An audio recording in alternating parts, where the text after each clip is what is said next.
En plena Segunda Guerra Mundial, los científicos más brillantes de Alemania se apresuraron a crear un arsenal de nuevas y aterradoras armas de destrucción masiva. Una aeronave transatlántica indetectable denominada Pájaro de Plata. Un letal rayo invisible propio de la ciencia ficción. Cohetes, platillos voladores, incluso una bomba atómica. 70 años después, los archivos secretos de los nazis revelan los proyectos de estas y muchas otras armas tan asombrosas como devastadoras. Son el resultado de una misión desesperada: aterrorizar a los Estados Unidos y a sus aliados, ganar la guerra y dominar el mundo durante 1000 años.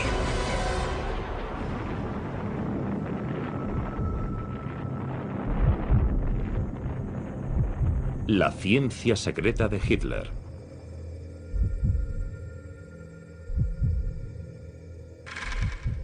Abril de 1945. La Segunda Guerra Mundial ha terminado y el Tercer Reich ha vencido.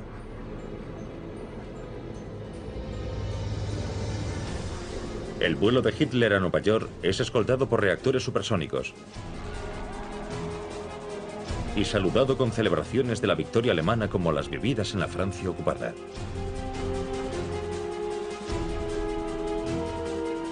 Se celebran fastuosas ceremonias de Estado para subrayar la trascendencia del momento. Hace el saludo nazi desde la Estatua de la Libertad. Nueva York está en ruinas. Solo queda en pie lo suficiente para celebrar un desfile de la victoria por Wall Street.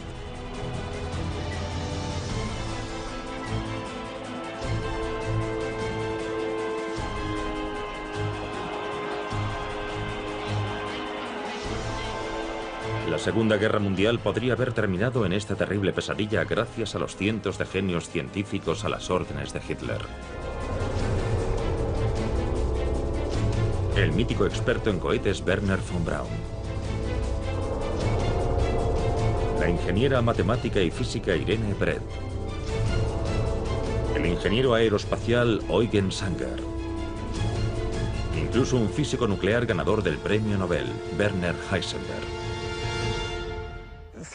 En los años 20 y 30, los alemanes estaban muy interesados en el desarrollo de cohetes, el desarrollo de la ciencia y la tecnología. Este desarrollo aeroespacial tan avanzado se convirtió en uno de los puntos fuertes de Alemania y la situaban muy por delante de las demás naciones del mundo.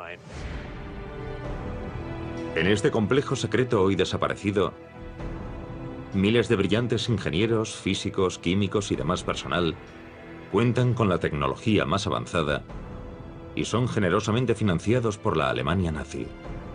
Disponen de los laboratorios más modernos de Europa y su misión es desarrollar el armamento más letal que el mundo jamás haya visto. El ala delta Lippisch P-13.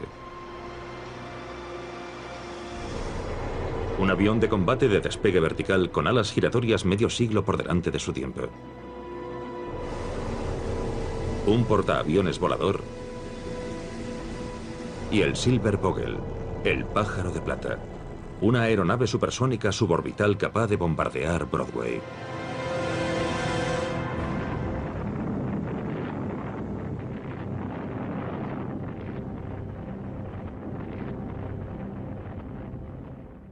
Podrían haber arrasado los Estados Unidos, hundido sus bombarderos en el océano o arrojado varias toneladas de bombas sobre Nueva York. Sin duda carecíamos de defensas antiaéreas capaces de detener un ataque así.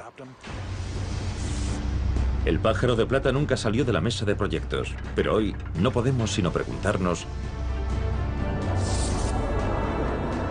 ¿cómo consiguieron los científicos alemanes situarse a alta distancia de sus enemigos? ¿En qué principios científicos se basaban esas máquinas? ¿Cuán cerca estuvo Adolf Hitler de la victoria gracias a los geniales científicos que trabajaron para los nazis?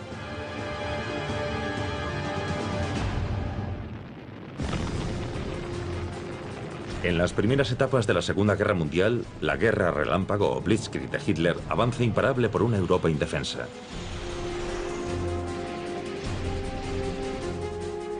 Alemania fue la primera nación moderna en apostar tan firmemente por la ciencia y la tecnología como la vía más rápida para llegar a dominar el mundo.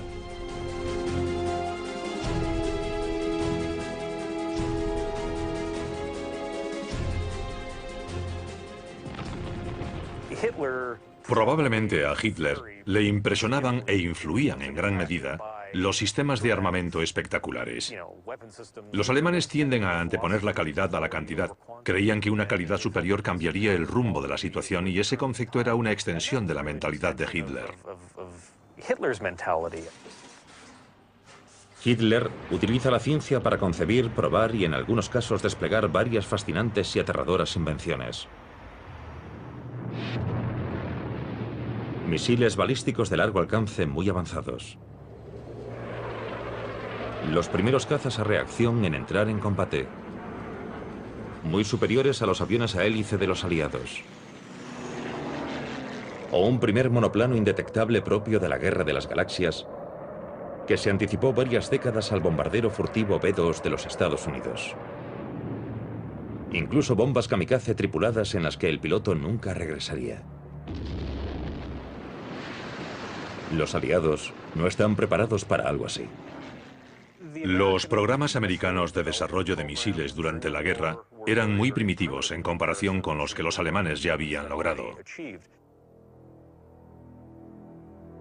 En esta pequeña y remota isla del mar Báltico se encontraba un complejo secreto de laboratorios y campos de aviación.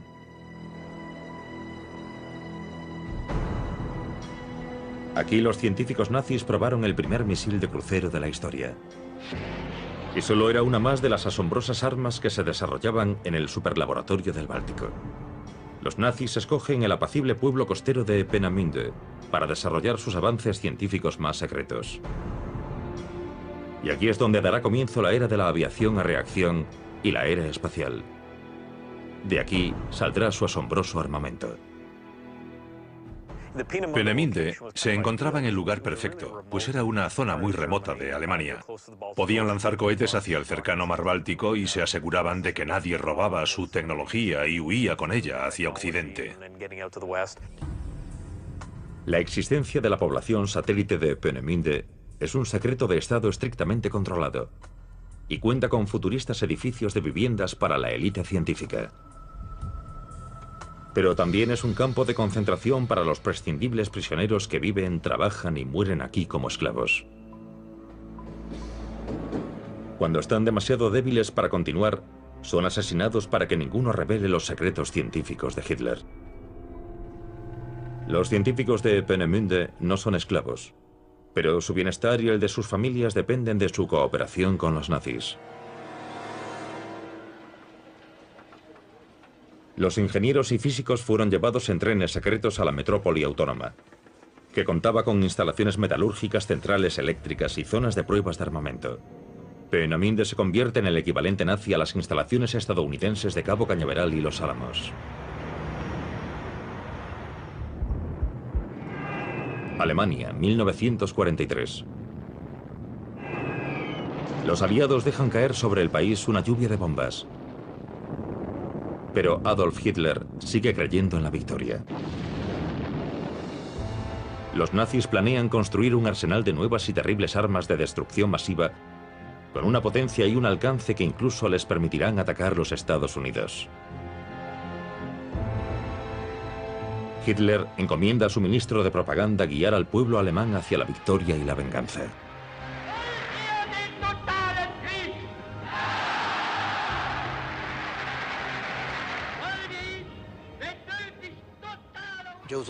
Joseph Goebbels les pone los nombres de Represalia 1 y Represalia 2.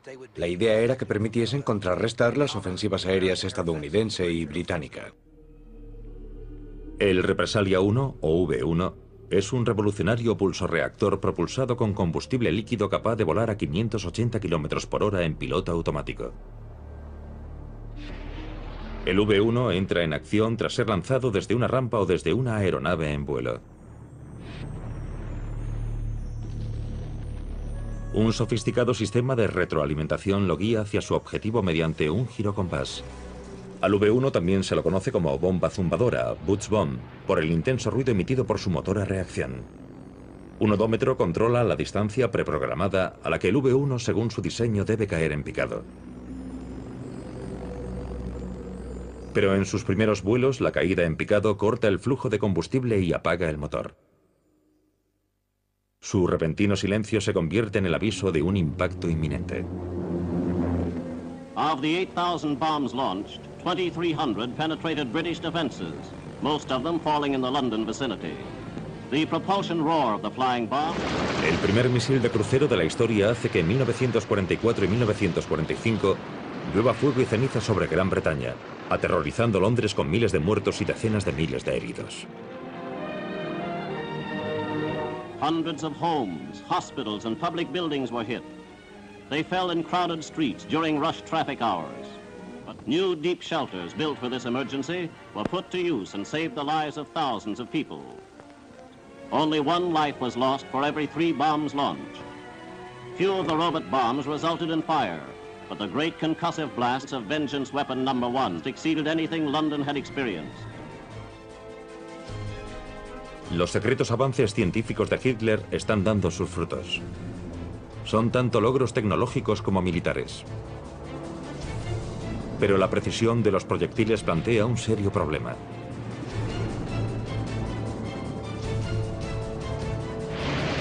Para atacar y destruir bases aliadas con tropas y convoyes, alguien tendría que pilotar la bomba. Mientras Hitler promete a la nación que sus cohetes cambiarán el curso de la guerra, sus ingenieros añaden un asiento para un piloto y unos rudimentarios controles al V-1. Nace así el Reichenberg, el avión kamikaze alemán. Se construyeron cientos de unidades, pero ninguna llegó a entrar en combate. Eran difíciles de pilotar. Un piloto habría aumentado ligeramente su eficacia, pero ni su velocidad, ni su alcance, ni su resistencia, ni su capacidad para alcanzar el objetivo lo convertían en un arma esencial para ganar la guerra.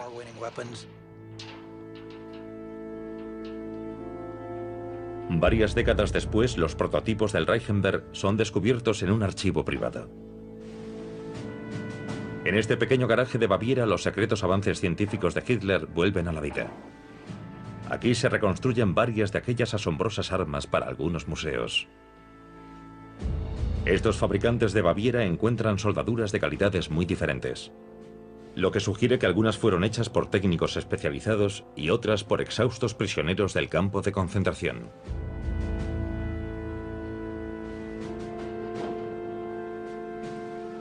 Esta reliquia restaurada todavía puede volar.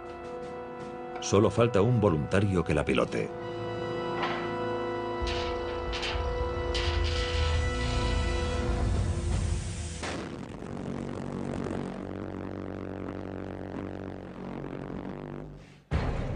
Para los científicos secretos de Hitler, ningún concepto es demasiado innovador y ningún sistema de propulsión o diseño de ala son demasiado extravagantes. Algunos volarán, otros fallarán. Muchos podemos verlos en las guerras del siglo XXI. Y en un extraño giro de la historia, uno de los científicos más brillantes de Hitler sobrevivirá a la caída del Tercer Reich y se convertirá en un héroe americano. 1943. El Partido Nacional Socialista de Alemania anuncia su proyectil V-1, lo que sugiere que planean fabricar también un V-2. Desde la base secreta de los nazis en Peenemünde, los ingenieros inauguran la era espacial gracias a un joven y brillante físico, el doctor Wernher von Braun, y su cohete A4, finalmente llamado V-2. El V-2, el arma de represalia de Wernher von Braun, era un cohete de artillería que podía caer en algún lugar de Inglaterra y matar a algunos ingleses. Pero eso no era lo que realmente le importaba. Quería probar la aerodinámica, la potencia, el empuje, la refrigeración, todo lo necesario para dar un paso más hacia el espacio. Quería ver al hombre en el espacio, era su pasión. Sus conceptos sobre la ingeniería eran lo que lo motivaba. Von Braun dispone de su propio laboratorio y de un equipo de expertos en un momento en que los cohetes son poco más que una afición de niños en los Estados Unidos. Con el tiempo consigue crear el primer misil balístico de largo alcance, el V-2, un imparable cohete utilizado como arma de represalia. In September of that same year, 1944, the Germans also began their firings of the vastly superior V-2, which was powered by a real liquid fuel engine. Military rockets in a rudimentary form had been used for centuries, but their propulsion was by the use of gunpowder. In this new era, it was the Germans who realized that the liquid fuel rocket could be put to military use, that it could be given impressive range and great destructive power. El interés de los alemanes por el avance de la tecnología cambia por completo la ciencia y la guerra.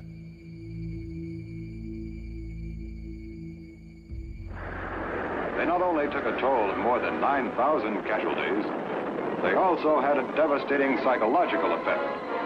For unlike the buzz bomb, the V-2 fell without warning. It had a speed of 3,300 miles per hour, and it could not be intercepted by fighter aircraft or brought down by anti-aircraft artillery. Según Boeing, a von Braun le interesaba más la ciencia que ganar la guerra. Lo único que le importaba era solucionar problemas de aerodinámica, de control, de combustión, todos los elementos inherentes a un misil balístico, pero no como un arma, sino como un medio para llegar al espacio. Pero desafiar al Führer no es una opción para ningún científico alemán. Y tampoco lo era sugerir defenderse. Los alemanes no lograron desarrollar una faceta que al final decidiría el resultado de la guerra, la tecnología defensiva. Contrariar a los nazis equivalía a tener problemas, así que no se podían producir armas que pareciesen demasiado defensivas porque eso podría indicar que estaban perdiendo la guerra.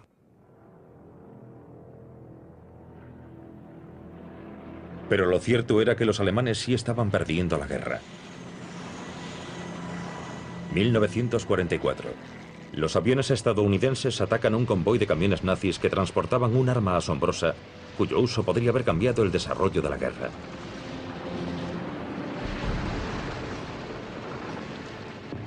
El Typhoon, o Tifón, el primer misil defensivo tierra-aire de la historia, fue diseñado por los nazis para intentar derribar más bombarderos aliados.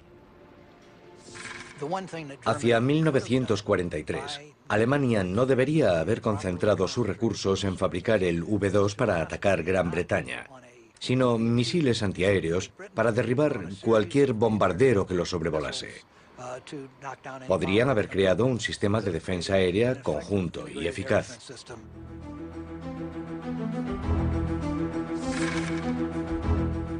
Las primeras pruebas del Typhoon se llevaron a cabo en la estación 4 de Peenemünde en 1944. Es revolucionario y económico. Un sencillo tubo de acero de unos 180 centímetros de largo que contiene una mezcla de ácido nítrico y combustible sintético. Y que puede recorrer más de 9 kilómetros en solo 14 segundos. Planean fabricar más de 1 millón en 1945. Pero no se llevó a cabo. Estaba claramente fuera de sus posibilidades. Creían firmemente que habían ganado la guerra o estaban demasiado centrados en que la guerra durase cuanto más tiempo mejor para mantenerse en el poder el mayor tiempo posible. Nunca concentraron sus recursos ni permitieron a las personas que podrían llevar esos planes a cabo reunirse y hacerlo. Había muchas sospechas, muchos conflictos políticos. Esta simulación informática muestra el aspecto que tendrá la lanzadera móvil de disparo del cohete defensivo Typhoon cuando sea reconstruida. El de un artefacto científico secreto que aún hoy perpetúa la fascinación que despierta este asombroso armamento. Estos artesanos están construyendo un solo Typhoon, no los varios millones en los que Alemania confiaba para limpiar el cielo de bombarderos aliados. En última instancia es el ingenio del armamento nazi y no su número lo que impulsa el mundo más lejos, más rápido y más alto que cualquier otro artefacto conocido.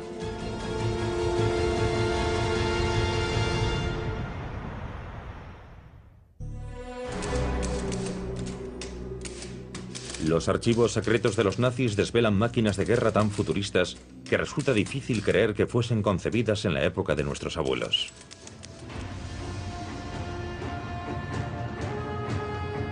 El vuelo con motor tiene menos de 30 años de historia cuando Hitler llega al poder. Sin embargo, en cuestión de meses, las pizarras y los planos del Tercer Reich ya están repletos de diseños increíbles. Antes del fin de la guerra, Alemania lograría numerosas innovaciones aeronáuticas que sentaron las bases de muchos vehículos aéreos y espaciales actuales. El Arado 234 fue el primer bombardero turborreactor operativo y el reactor más avanzado de su clase. El Arado fue el segundo avión fabricado con el motor Jumo 004, fabricado por Junkers. Era un avión muy ligero, bien diseñado y aerodinámico, y muy exigente para el piloto. Tenía que actuar como bombardero, navegador y artillero, pero era un avión eficaz. Era fácil de pilotar y su mantenimiento era relativamente sencillo. Entraron pocas unidades en combate. Sin embargo, cualquier país se habría sentido orgulloso de contar con un avión así. Incluso antes contaban con los prodigios del doctor Alexander Lippisch, nacido en Múnich, y que en los años 30 había diseñado una serie de ala deltas. Con el tiempo darían lugar al interceptor propulsado por cohete Messerschmitt Me-163 Comet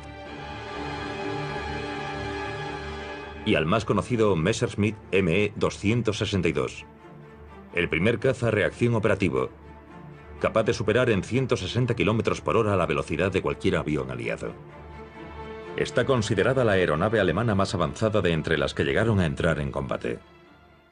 Muchas invenciones las desarrollaron porque se las exigían. Tras la invasión de Francia, los alemanes se encontraron cada vez más confinados en su territorio y comenzaron a pensar en aeronaves de despegue vertical.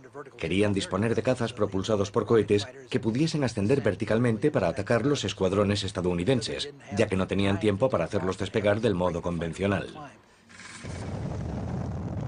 Por ese motivo, los proyectos de los nazis incluyen el reactor rotatorio Focke-Wulf. Cuenta con cohetes de combustible líquido en las puntas de sus 3 alas giratorias y está diseñado para despegar verticalmente y después volar como un avión. Pero según se cree, el arma de despegue vertical más asombrosa de todas está oculta en los hangares secretos de Peenemünde. Un ovni nazi.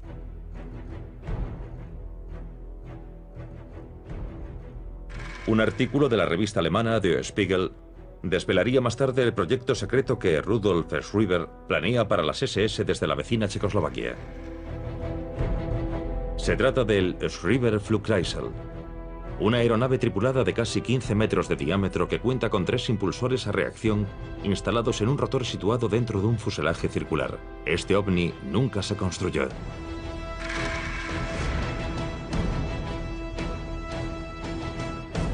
Pero aparecen nuevos indicios de un platillo volante en los bosques y arroyos alpinos de un castillo de la Alta Austria. Se trata de un invento en forma de disco similar a una hélice. Utiliza los principios de la transformación de la materia y el flujo de energía para crear un motor que en vez de combustible funciona gracias a la turbulencia natural creada por un torbellino de agua o aire.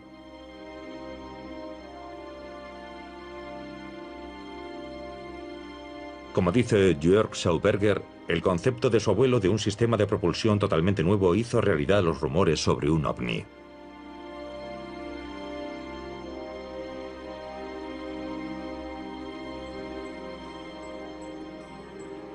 A principios de 1930, Victor Schauberger estudia la capacidad de los peces de nadar contracorriente. Inspirado por este fenómeno natural, inventa un motor silencioso propulsado por vacío para generar un empuje sin combustión. Un revolucionario componente que tirase de los aviones en vez de impulsarlos desde atrás.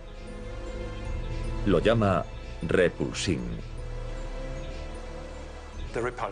El repulsin, o repulsine en Alemania, pretendía ser una especie de cámara de reacción que lograse transmitir movimiento gracias a las moléculas que eran absorbidas hacia su interior. Incluso hoy, el austríaco sería un adelantado a su tiempo. En plena Segunda Guerra Mundial, su invento está a la altura de la ansia de Hitler de poseer un arsenal asombroso. Contra su voluntad, Victor Schauberger es forzado a trabajar en el corazón mismo de la ciencia nazi, en un laboratorio de armamento con mano de obra esclava.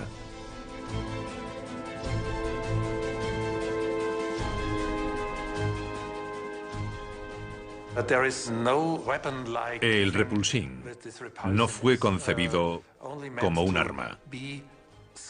Su intención era crear un sistema de propulsión y no un arma.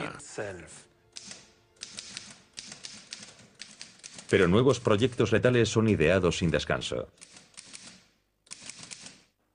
Entre la correspondencia de alto secreto entre las autoridades nazis y el coronel Schroeder Stranz de las Fuerzas Aéreas Alemanas, encontramos indicios de un arma asombrosa de la que se dice que puede matar, curar e incluso ayudar a encontrar petróleo.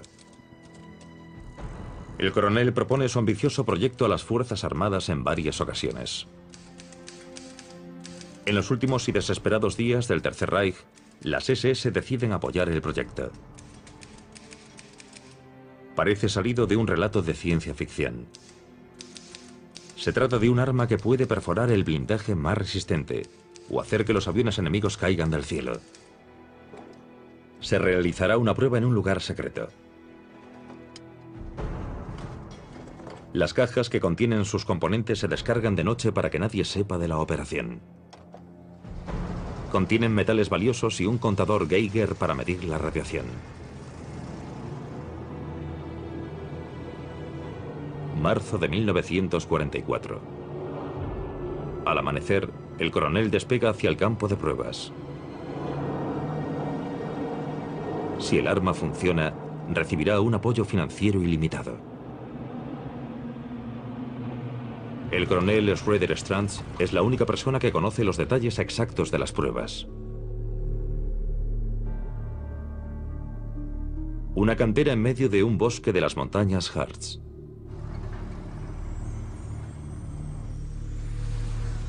Los documentos secretos no revelan qué aspecto tiene, solo que su extremo frontal, similar a un cañón, dispara un rayo invisible.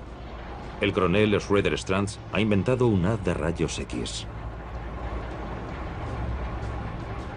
Utilizando los conocimientos técnicos disponibles en ese momento, podría haber tenido este aspecto. A pesar de la escasez causada por la guerra, los científicos nazis siguen teniendo acceso a metales valiosos e instrumentos de medición muy escasos en ese momento.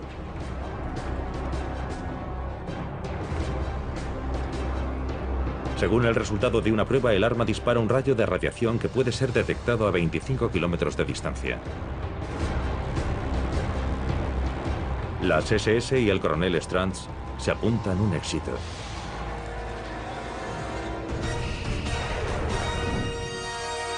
Pero entonces, misteriosamente, el archivo se cierra.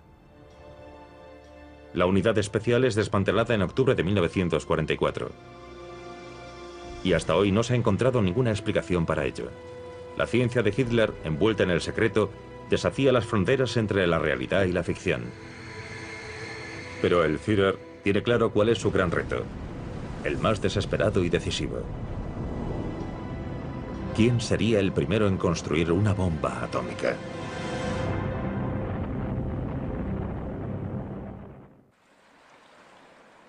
(1943). Mientras los científicos continúan trabajando en la ciudad secreta del Báltico, la guerra sigue yendo mal para el Tercer Reich. En el este, el ejército alemán es repelido en Stalingrado. La invasión de Rusia planeada por Hitler se convierte en pánico, masacre y retirada. En el oeste, los pilotos británicos consiguen las primeras imágenes aéreas de las fábricas y los edificios de Peenemünde utilizados para lanzar cohetes. Los bombarderos británicos arrasan el complejo. Su objetivo son los edificios donde viven los científicos e ingenieros de Hitler. Cientos de ellos mueren. Peenemünde nunca se recuperó por completo. Perdieron a su personal clave, científicos y su equipo de investigación. Los proyectos de Peenemünde son trasladados bajo tierra a fortalezas de las montañas y minas remotas a salvo de los ataques aéreos de los aliados.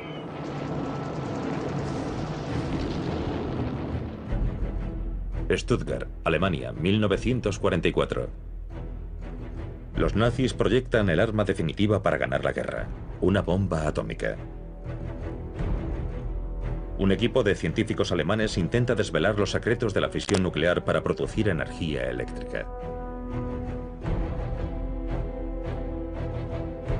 Mientras tanto, los físicos de Los Álamos, Nuevo México, se enfrentan al mismo reto utilizando el uranio radiactivo del oeste americano para fabricar la primera arma nuclear de la historia.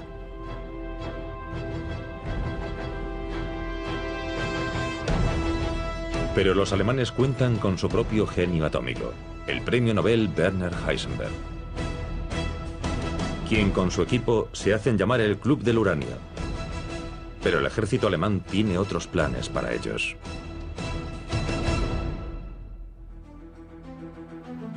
A principios de 1945, ni los militares ni los investigadores estadounidenses saben una palabra sobre la capacidad nuclear de Alemania.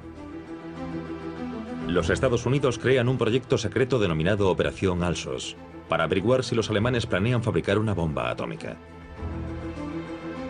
Cerca de la ciudad de Stuttgart, bajo un castillo en Haigerloch, agentes de la Operación Alsos descubren un reactor atómico en una bodega de piedra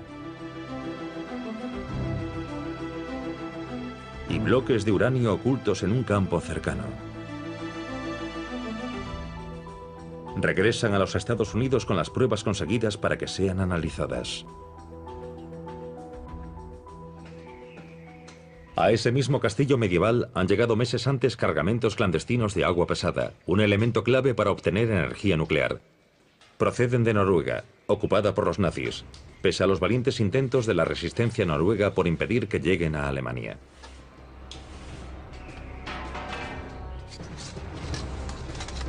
Un código secreto revela la cantidad de deuterio que contiene cada barril transportado. El deuterio, un isótopo del hidrógeno, hace que el agua sea aproximadamente un 10% más pesada. Los nazis planean combinar este envío de agua pesada con los bloques de uranio para iniciar la era nuclear.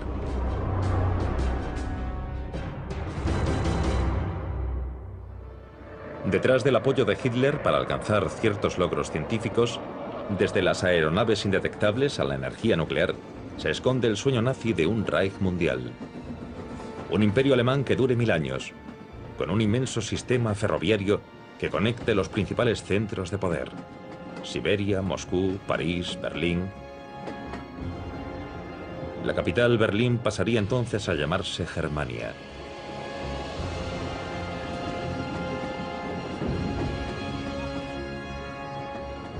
La tecnológica pieza central de un nuevo orden mundial.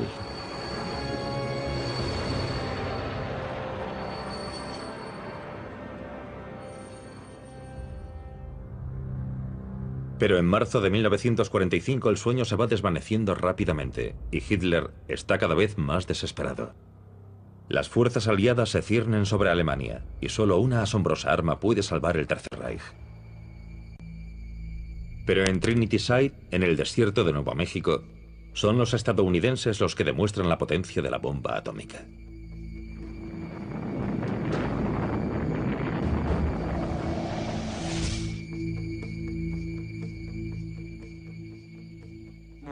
A medida que se acercaba el final de la guerra, lo que más interesaba a los aliados era lo cerca que estaban los alemanes de fabricar la bomba atómica.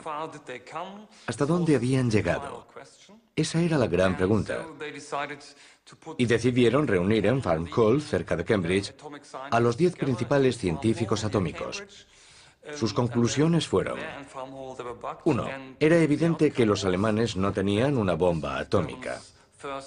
Y 2. Que no tenían la menor idea sobre el funcionamiento de la bomba atómica.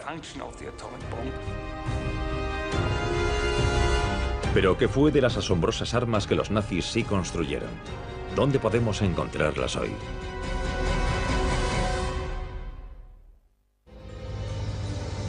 El primer misil de crucero de la historia. El primer misil balístico de largo alcance. El primer misil guiado tierra-aire. Los primeros misiles antibuque.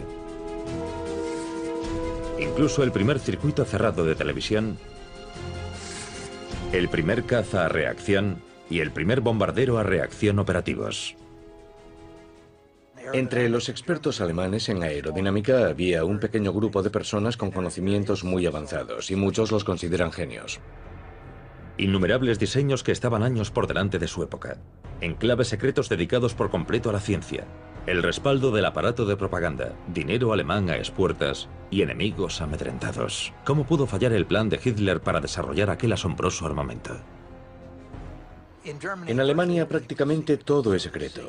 Cualquier estudio científico es secreto. Eso hizo más daño a los alemanes que a nosotros. Tenían un sistema de seguridad muy restringido y eso impidió el intercambio de conocimientos propio de una buena comunidad científica. Se volcaron en realizar sus sueños, pero no contaban con los recursos adecuados. Quienes debían tomar decisiones sobre esos recursos no sabían nada de los proyectos, y en el escalafón más alto Hitler tomaba las decisiones sobre muchos asuntos de los que solo tenía una información parcial. Ese secretismo controlado ralentizó de un modo devastador la producción en tiempos de guerra. Los alemanes lograron producir alrededor de 1.300 Me-262, de los cuales 300 llegaron a entrar en combate. En ese momento, nosotros estábamos transportando a Alemania 1.000 bombarderos y 1.000 cazas cada día. El Tercer Reich respalda cientos de invenciones letales, pero para llegar a producirlas y ganar la guerra, tendría que dar prioridad a algunas de esas armas y fabricar varios miles de unidades de cada una. Afortunadamente carecían de los métodos de producción, la gestión y los materiales necesarios. Si Alemania se hubiese centrado en su defensa, escogido de forma más estratégica su munición y aumentado en gran medida la producción de unas armas determinadas, el resultado de la guerra podría haber sido muy diferente. Eso habría dificultado enormemente la invasión de 1944. Probablemente habríamos tenido que aplazarla hasta 1945. E incluso es posible que la guerra hubiese terminado con la primera bomba atómica cayendo sobre Alemania en lugar de Japón.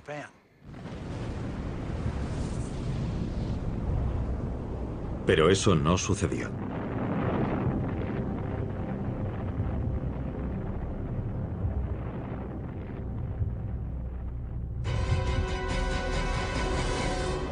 ...1945... Finalmente el sueño nazi es destruido por las bombas aliadas.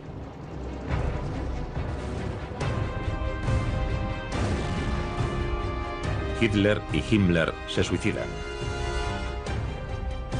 En los juicios de Nuremberg, los nazis se enfrentan a sus propias penas de muerte.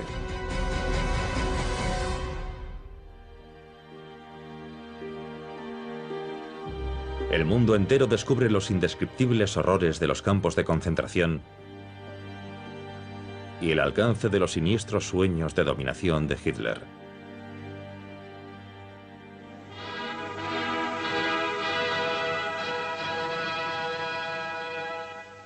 Unos sueños que van mucho más allá de Europa. Los ataques contra los Estados Unidos se remontan a 1939. En este ingenioso noticiario alemán, los nazis concentran abundante fuego aéreo de largo alcance contra los Estados Unidos como parte del proyecto America Bomber.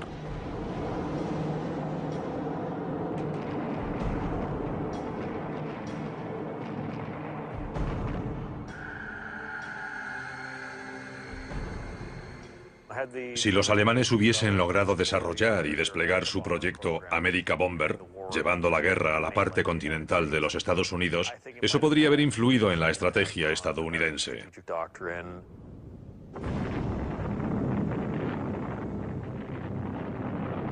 Sobre todo si hubiesen empleado proyectiles nucleares.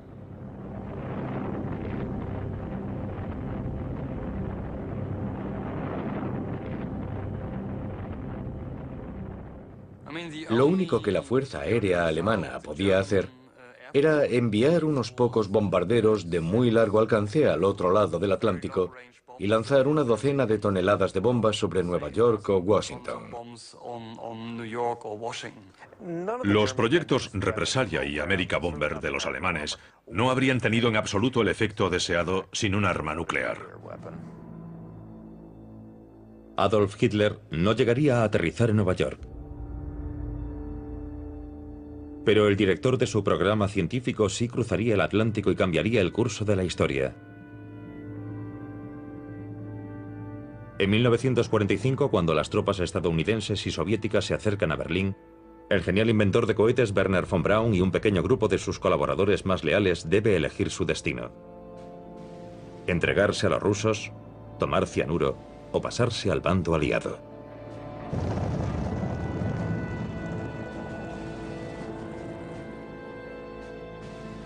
eligen ir a los Estados Unidos y von Braun es puesto de inmediato al mando del incipiente programa de misiles del país.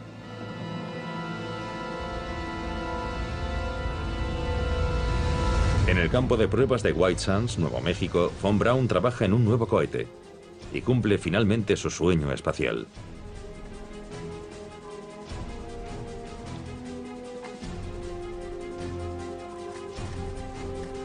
Tras escapar de las sombras de Peenemünde, el creador del mortal V2 pasa el resto de su vida sirviendo lealmente a su nuevo país. Gracias a von Braun, los Estados Unidos ganan la carrera espacial y llevan al hombre hasta la Luna.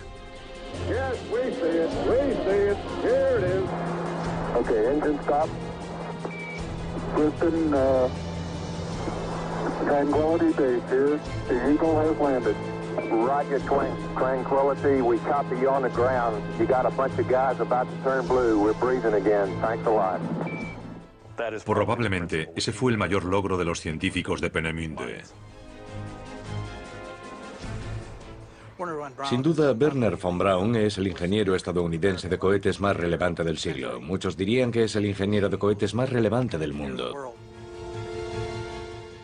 Los científicos alemanes y los conocimientos que llevaron a los Estados Unidos en los años 40 y a principios de los 50 tuvieron una enorme influencia, eso nadie lo niega. Pero casi podemos trazar una línea recta entre Peenemünde y la Luna, pasando por Wernher von Braun. Pero los cohetes no son los únicos descendientes de los proyectos científicos secretos de Hitler. En los años 50, tras descifrar miles de archivos de los nazis, las fuerzas aéreas de los Estados Unidos probaron en secreto aeronaves con un inquietante parecido con las increíbles máquinas ideadas en las pistas y las mesas de dibujo de Peenemünde. The flying wing can carry a larger load faster, farther and with greater economy than conventional airplanes of similar size and power. Few men indeed can see the flying wing in operation without saying, the plane of tomorrow is flying today. Si en tiempos de paz se hubiesen realizado los mismos esfuerzos, habríamos visto aviones comerciales a reacción alemanes antes que británicos. La futurista y letal lanzadera tripulada llamada Pájaro de Plata, diseñada por los ingenieros alemanes Sanger y Brett, nunca se construyó. Pero el transbordador espacial actual y casi todos los motores de cohetes modernos siguen utilizando principios de su diseño.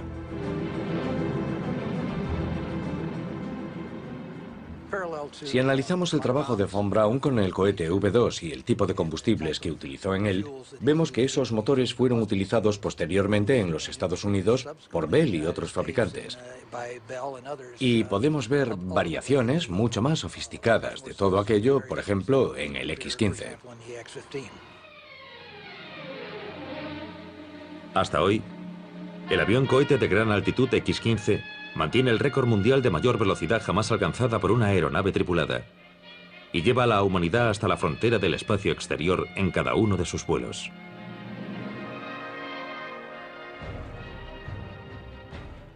No hay la menor duda de que, en esa época, Alemania contó con algunos de los mejores diseñadores de armamento del mundo. Los que fallaron fueron sus líderes, si es que Hitler creyó realmente que esos científicos podían desarrollar un arma nuclear.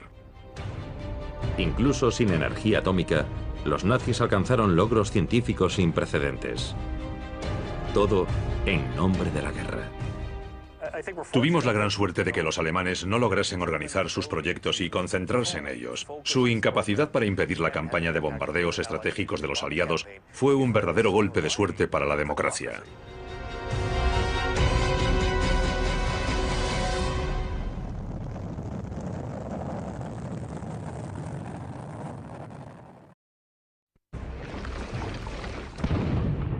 En plena Segunda Guerra Mundial, los científicos más brillantes de Alemania se apresuraron a crear un arsenal de nuevas y aterradoras armas de destrucción masiva.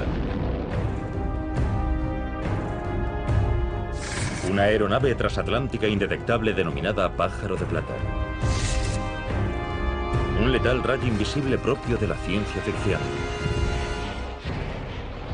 Cohetes, platillos voladores, incluso una bomba atómica. 70 años después, los archivos secretos de los nazis revelan los proyectos de estas y muchas otras armas tan asombrosas como devastadoras. Son el resultado de una misión desesperada: aterrorizar a los Estados Unidos y a sus aliados, ganar la guerra y dominar el mundo durante 1000 años.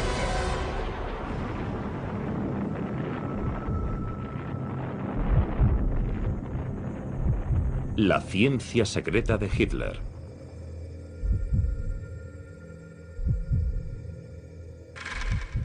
Abril de 1945. La Segunda Guerra Mundial ha terminado y el Tercer Reich ha vencido.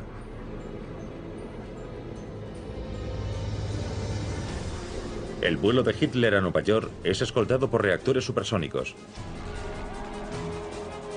y saludado con celebraciones de la victoria alemana como las vividas en la Francia ocupada.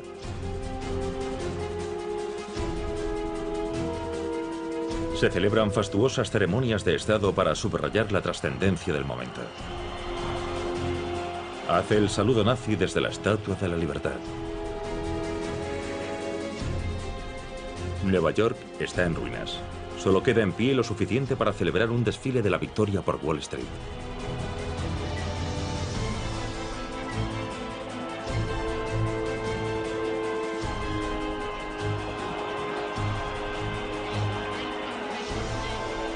La Segunda Guerra Mundial podría haber terminado en esta terrible pesadilla gracias a los cientos de genios científicos a las órdenes de Hitler. El mítico experto en cohetes Wernher von Braun. La ingeniera matemática y física Irene Brett. El ingeniero aeroespacial Eugen Sanger. Incluso un físico nuclear ganador del premio Nobel, Werner Heisenberg. En los años 20 y 30, los alemanes estaban muy interesados en el desarrollo de cohetes, el desarrollo de la ciencia y la tecnología. Este desarrollo aeroespacial tan avanzado se convirtió en uno de los puntos fuertes de Alemania y la situaban muy por delante de las demás naciones del mundo. En este complejo secreto hoy desaparecido, miles de brillantes ingenieros, físicos, químicos y demás personal cuentan con la tecnología más avanzada y son generosamente financiados por la Alemania nazi. Disponen de los laboratorios más modernos de Europa y su misión es desarrollar el armamento más letal que el mundo jamás haya visto. El ala delta Lippisch P-13. Un avión de combate de despegue vertical con alas giratorias medio siglo por delante de su tiempo. Un portaaviones volador y el Silbervogel, el pájaro de plata, una aeronave supersónica suborbital capaz de bombardear Broadway.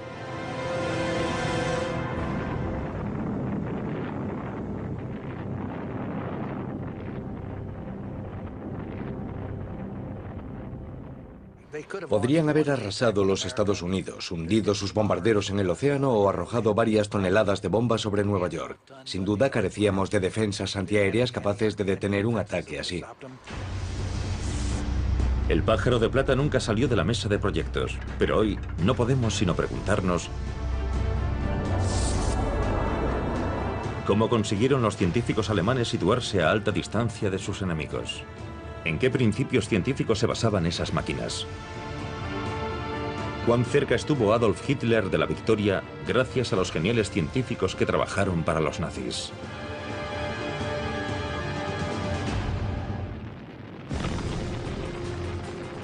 En las primeras etapas de la Segunda Guerra Mundial, la guerra relámpago o Blitzkrieg de Hitler avanza imparable por una Europa indefensa.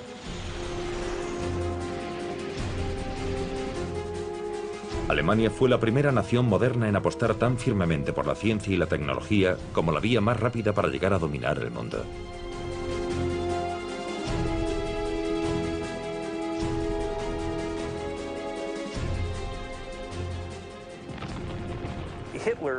Probablemente a Hitler le impresionaban e influían en gran medida los sistemas de armamento espectaculares.